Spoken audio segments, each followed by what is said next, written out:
All right, hello everybody. I was not able to make it to tonight's Zoom. I had some things come up, so I decided to make a YouTube video going over my portion of the presentation. So here we go. This is the actual law regarding the middle school funding or middle school CTE classes in general. So in 2009, you can see the Senate passed a bill, 5676. That bill allowed for OSPI to approve funding for seventh and eighth grade classes. Now, that to me, because when I went to school, fifth and sixth grade was my middle school. So that middle school title does only mean seventh and eighth grade. You cannot actually do a CTE class in the sixth grade level that is funded by OSPI. You can do a CTE class in the sixth grade level, but the district or the school has to be the ones that are funding it. So this is only seventh and eighth grade. That's what the funding is for.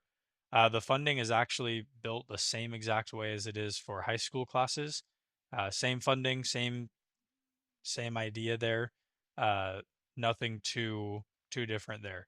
OSPI does have to approve the program. They have to approve the CT program before they fund it. Kind of just making sure their money's getting put to good use. More on that. OSPI, as they're giving us money, they gave us kind of a list, or giving those classes money, gave us a list of, kind of like a checkbox that we have to hit.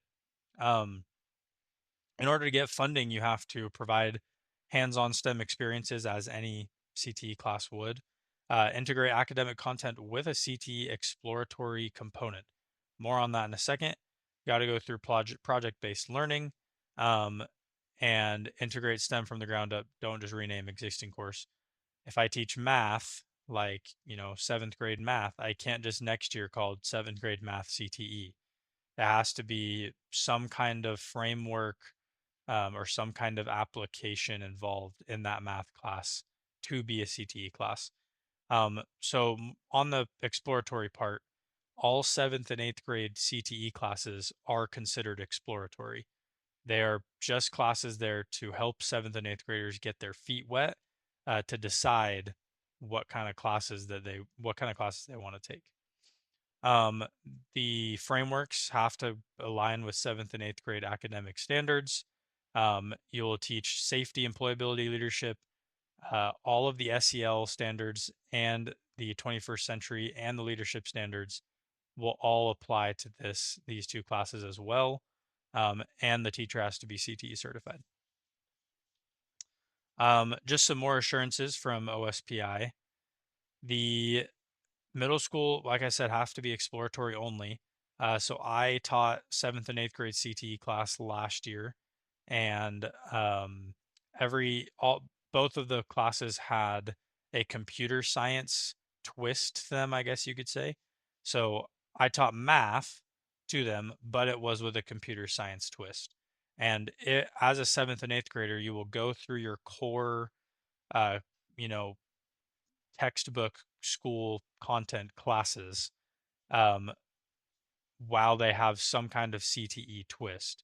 And eventually, by the time they get done with their seventh and eighth grade year, they will have seen all of our pathways um, that we allow at our school, um, and that way that they've gotten their feet wet in all of those different areas to be able to make that decision to which one they want to go to.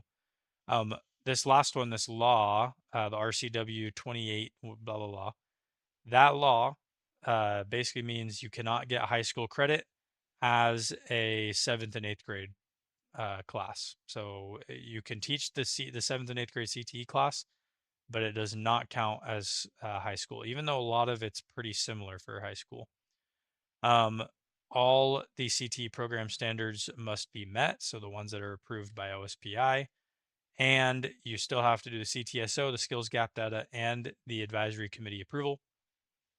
So you're basically teaching very similarly to a high school CTE class, um, but it's just in seventh and eighth grade.